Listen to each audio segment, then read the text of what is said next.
Tunggal Marso, maob-obserbaran ti Tuberculosis Awareness Month. Anya ta dagiti sintomas ti nasao sakit ken kasano ang maagasan daytoy. Amon iti report ni Angel Kim Pengosro.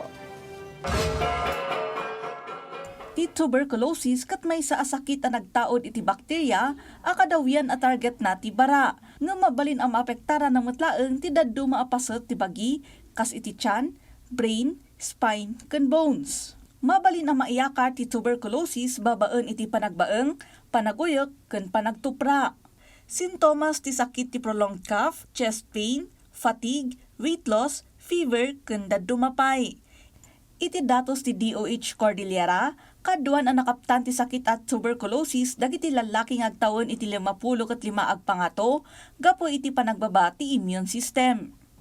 We could associate it really, habang tumatanda po tayo, yung natural wear and tear ng katawan natin.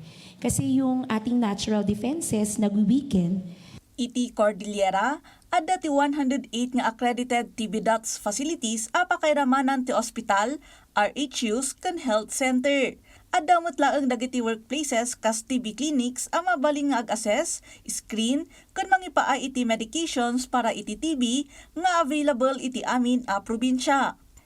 Ti tuberculosis ket highly preventable ken curable. Babaen ti DOTS wenno directly observed treatment short course, regular screening ken panaginom ti antiretroviral.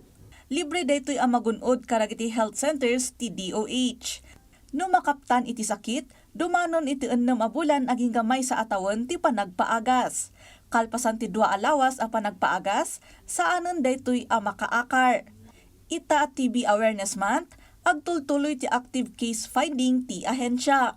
Babaen ti mobile x-ray iti na dumaduma a lugar. So ang target kasi natin this year ay 11% of the total population natin, no? Ma-chest x-ray po natin. And 2 to 3% naman ay makuha na natin ng sputum. So translating that in number, based on our 2025 population, we are supposed to screen, mag-chest x-ray po tayo ng 179,460. Madami po, no?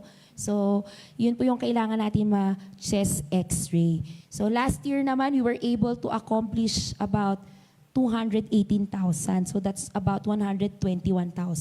Angel Kim Pengosro para iti Pambansang TV, iti Baro, Pilipinas.